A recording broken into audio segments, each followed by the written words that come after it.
All right, let's picture this. We're standing at the base of this massive, imposing mountain, a place literally crackling with fire and thunder.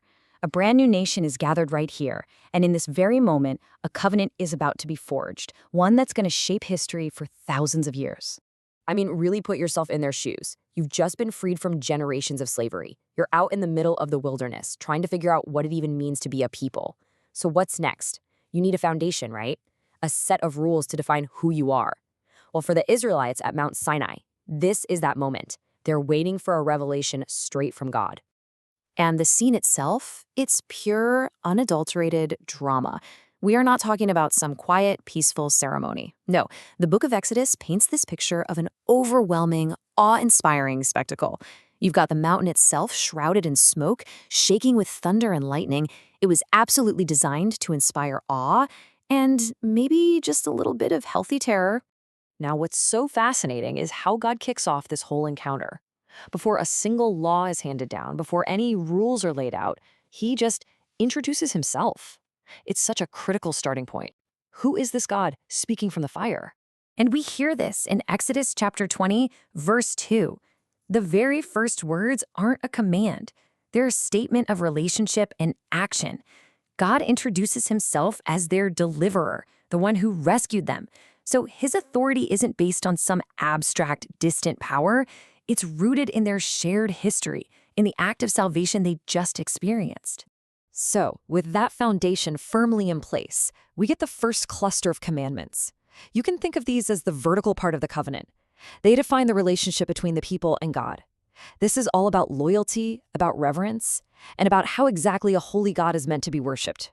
The very first command, right out of the gate in Exodus chapter 20, verse 3, is all about exclusivity. It demands absolute singular devotion. You have to remember, in a world that was packed with countless deities and idols, this was a radical, revolutionary statement. And this next one builds directly on the first. Exodus chapter 20, verse 4 says you can't create any physical representation of God. Think about it. In the ancient world, gods were often just physical statues you could see, touch, maybe even try to manipulate. This command was a game changer. It established that God is transcendent. He's beyond anything we can see or build with our hands. Now here we see this incredible balance. On one hand, Exodus chapter 20, verse 5, speaks of God as a jealous God, visiting the iniquity of the fathers upon the children unto the third and fourth generation. Wow, that sounds incredibly harsh, right? But then, almost in the same breath, Exodus chapter 20, verse 6, contrasts this by saying, He shows mercy unto thousands of them that love me and keep my commandments. The takeaway here is massive. His capacity for mercy is meant to vastly outweigh his judgment.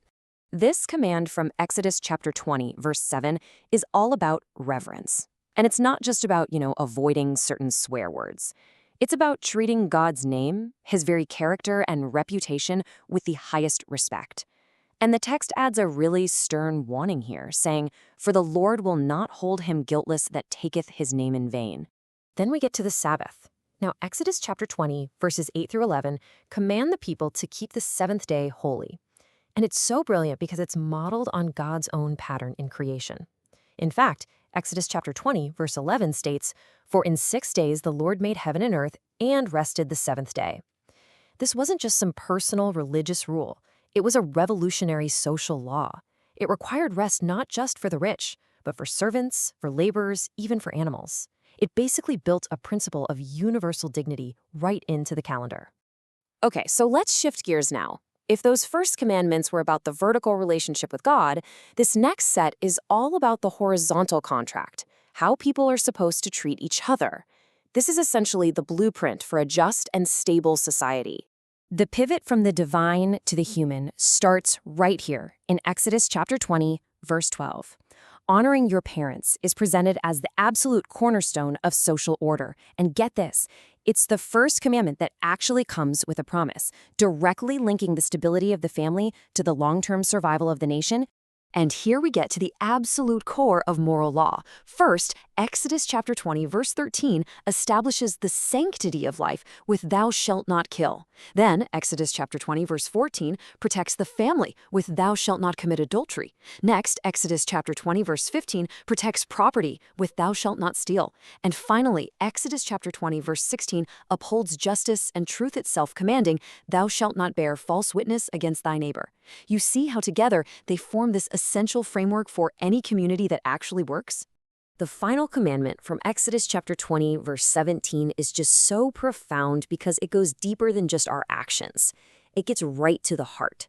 It forbids coveting, that internal, nagging desire that so often leads to the very acts of stealing or adultery or worse.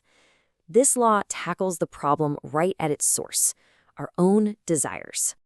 So, all the laws have been spoken from the mountain. How on earth did the people react to this? Well, the aftermath is just as telling as the commandments themselves. It reveals a lot about human fear and about God's instructions for how to even approach him. Seriously, let's just pause and try to absorb the scene that's described in Exodus chapter 20, verse 18. The people didn't just hear words. No, they saw the thunderings and the lightnings and the noise of the trumpet and the mountain smoking. This was a full-on sensory assault, an absolutely overwhelming display of divine power. So their reaction, it was pure, unfiltered terror. According to Exodus chapter 20, verse 19, they backed way off and begged Moses, "Speak thou with us, and we will hear. But let not God speak with us, lest we die." The direct presence of God was just too intense, too much for them to handle. They realized they needed a mediator. And that's when Moses steps in to calm them down. In Exodus chapter 20, verse 20, he explains that this terrifying display wasn't meant to destroy them, but to test them. The whole point was to instill a lasting, reverent fear of God, a respect so deep that it would be a powerful deterrent from sinning down the road. And finally, God gives them instructions for worship. And you know what? They're surprisingly simple. In Exodus chapter 20, verses 24 through 26, he calls for a simple altar made of plain earth.